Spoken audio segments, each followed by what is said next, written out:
Ya, assalamualaikum warahmatullahi wabarakatuh. Saya Muhammad Rafli Alfillah dengan NIM 19101049. Perkenalkan, nama saya Dimas Mewa Widiatmoko dengan NIM 19101052. Saya Sandro Tata Bangun dari kelas S1 TT07B NIM 19101069.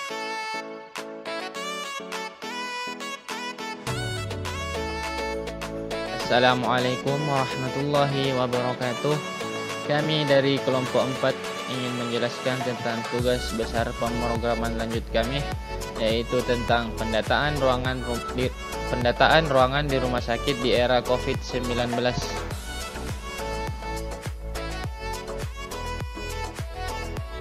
Kemudian kami sendiri ingin memperkenalkan diri, yaitu dengan saya sendiri Muhammad Rafli Alfillah dengan NIM 19101049.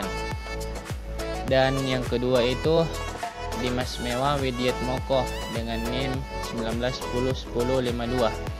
Dan yang ketiga Sandri Oktanta Bangun dengan NIM 19101069.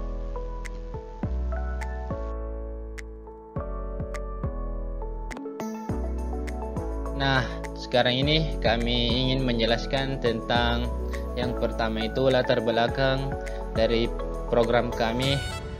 Kemudian yang kedua itu tujuan dan manfaat bagi program kami. Yang ketiga itu kelebihan dari program kami, dan yang keempat itu sasaran pengguna atau sasaran pengguna untuk masyarakat itu sendiri dalam menangani segala penyakit. Ya, sekarang ini saya akan menjelaskan tentang latar belakang dari program kami, yaitu di era COVID-19 ini diharuskan kita untuk menjaga jarak. Maka dari itu, untuk meminimalisir penularan COVID-19, kami membuat program untuk melakukan pendataan online kepada pasien, sehingga dapat mengurangi penumpukan di ruangan administrasi. Pasien yang akan berobat menjadi aman dan nyaman dengan adanya program ini.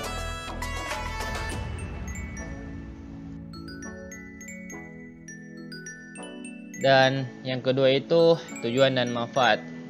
Yang pertama itu tujuan dari program kami itu yang pertama untuk meminimalisir penumpukan di ruangan administrasi rumah sakit agar masyarakat lebih nyaman.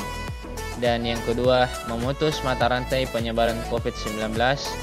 Ya, yang ketiga itu memberikan kemudahan pendaftaran karena tidak perlu datang ke rumah sakit terlebih dahulu untuk mendaftar, agar masyarakat lebih terpantau kesehatannya.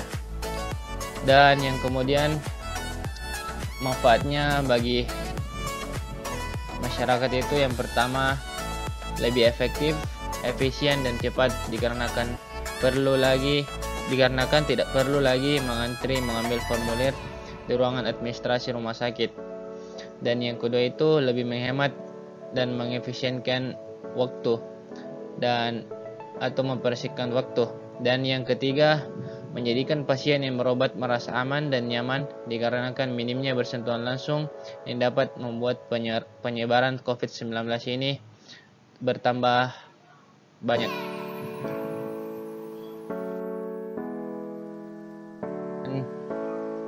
Yang ketiga itu kelebihan dari program kami, yaitu yang pertama, program ini dibuat adalah menggunakan bahasa yang sederhana. Yang kedua, tidak membutuhkan biaya yang cenderung mahal karena proses administrasinya. Dan yang ketiga, program ini dibuat sangat mudah untuk digunakan karena cuman kita harus memasukkan nama, tanggal lahir dengan nomor telepon kita sendiri agar administrasi di rumah sakit dapat berjalan dengan lancar. Dan yang keempat itu program ini dibuat dapat dimengerti oleh orang awam dikarenakan tampilan program ini tidak rumit dan tidak membingungkan masyarakat itu sendiri.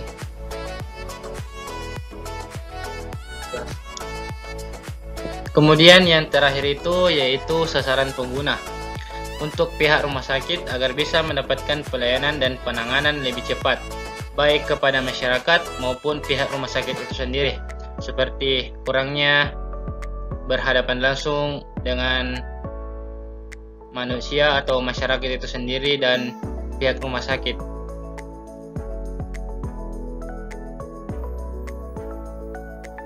Saya Sandra Pentabangun dari kelas 1.07B NIM 191069 akan menjelaskan serta menemukan program yang telah kami buat, yaitu mengenai pendataan suatu pasien COVID-19 serta pembagian ruangannya. Nah, pada program yang kami buat ini menggunakan 3 fitur, yaitu fitur OOP, fitur disk, inheritance, serta kelas dan objek. Nah, pada inheritance-nya kami menggunakan multi-level inheritance, yaitu menggunakan 3 buah kelas pada kelas induknya atau base class itu berada pada kelas pasien, kemudian kelas anak yang pertama itu gejala, kemudian yang kedua itu ada kelas ruang. Nah, pada kelas pasien atau pada kelas induknya itu berisi mengenai inputan data pada pasien itu berupa nama, tempat tanggal lahir, nomor telepon, serta usia. Nah, pada sel data ini untuk menampilkan hasil inputan data pasien. Nah, pada kelas gejala ini berisi mengenai gejala-gejala yang diderita atau dialami oleh pasien. Nah, pada kelas gejala ini kami membuatnya bersifat inputan, sehingga jika ingin memasukkan gejala yang diderita pasien itu harus bersifat manual, yaitu menggunakan SIM gejala. Nah, pada gejala ini kami juga menggunakan suatu perulangan, yaitu do while. Ini berfungsi untuk melakukan pencacahan pada N, yaitu pada gejalanya, sehingga jika gejalanya dimasukkan berulang-ulang akan menentukan apakah pasien tersebut berstatus bergejala berat, sedang, atau ringan. Nah, untuk penentuan gejalanya itu kami menggunakan suatu percabangan di sini, yaitu if N ini di sini dalam maksudnya gejala. Jika gejala yang diterima pada pasien itu lebih dari 5, dia akan berstatus gejala berat. Kemudian jika lebih dari 3 itu bergejala sedang, serta lebih dari 0 atau 1 itu bergejala ringan. Nah, pada percabangan ini kami menggunakan suatu pencacahan juga. Pencacahan ini digunakan nanti pada bagian ruangan, bagian pada kelas ruang pasien. Nah, pada void show data di sini berisi konstruktor, yaitu pasien show data. Jadi pada konstruktor ini akan memanggil data-data publik pada pasien, serta berisi gejala-gejala yang dialami oleh pasien atau inputan yang akan kita input nanti. Nah, pada kelas ruangnya yaitu kami menggunakan 3 jenis ruang, yaitu ruangan bergejala berat yaitu A, bergejala ringan sedang yaitu B, dan ringan C. Nah, setiap ruang itu memiliki panjang sebanyak 5. Nah, pada bagian publiknya itu hanya berisi show data. Jadi pada pembagian ruangan ini bersifat pencacahan, menggunakan pencacahan pada percabangan kelas gejala, sehingga jika pada inputan pertama dimasukkan suatu data, nah pada data tersebut misalnya pasien mengalami gejala berat, nah dia akan diteruskan ke arraynya, yaitu A1 misalnya. Array yang pertama itu A1. Nah, misalnya inputan yang kedua dilakukan dan pasien yang kedua bergejala berat juga, dia akan tidak dimasukkan ke A1 melainkan ke A2. Nah, begitu seterusnya pada inputan lainnya.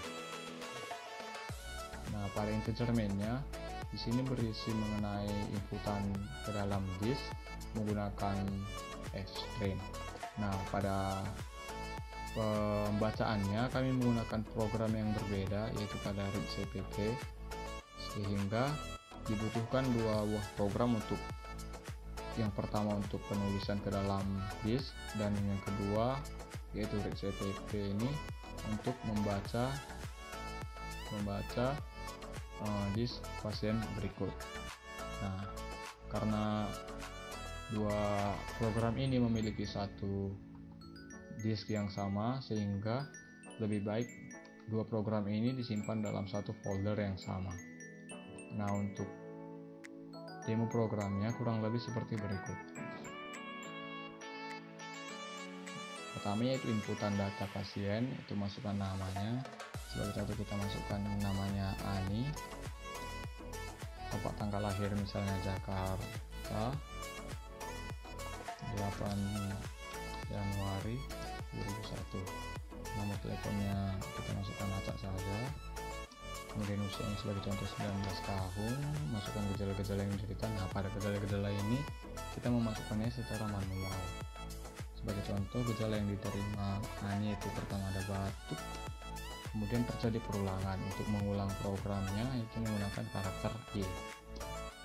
Nah, contoh selanjutnya ada pilek, kemudian diulang Y, pilek, demam. Kemudian kita masukkan satu gejala lagi, misalnya diare.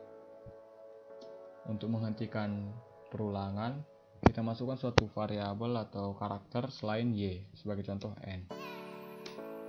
Nah, setelah dimasukkannya gejalanya, di sini akan menampilkan output data pasiennya, yaitu terdapat namanya, tempat tanggal lahir, nomor telepon, usia, serta gejala-gejala yang dialami oleh data pasiennya. Kemudian pada gejalanya itu didefinisikan atau ditentukan oleh percabangan pada kelas gejala tadi. Di sini kita mendapatkan gejalanya sedang, karena gejala yang dialami oleh pasien Ani kali ini itu sebanyak 4. Nah, pada percabangan kali ini N lebih besar dari 3 itu sedang, sehingga gejala yang diderita oleh Ani itu bergejala sedang. Kemudian diteruskan ke dalam ruangan B1. Nah, untuk pembacaan disknya itu pada project yang berbeda, yaitu pada project read. Nah, pada project read ini dia akan, jika dirankan, dia bersifat akan membaca disk pada pasien, sehingga pada main CPP di sini dia berfungsi sebagai inputan ke dalam suatu disk pasien, dan pada read CPP ini itu bersifat output atau pembacaan pada disk pasien. Nah, kurang lebih seperti itu program yang telah kami kerjakan. Hanya itu yang dapat saya sampaikan pada penjelasan kali ini. Kurang lebihnya mohon dimaafkan. Terima kasih.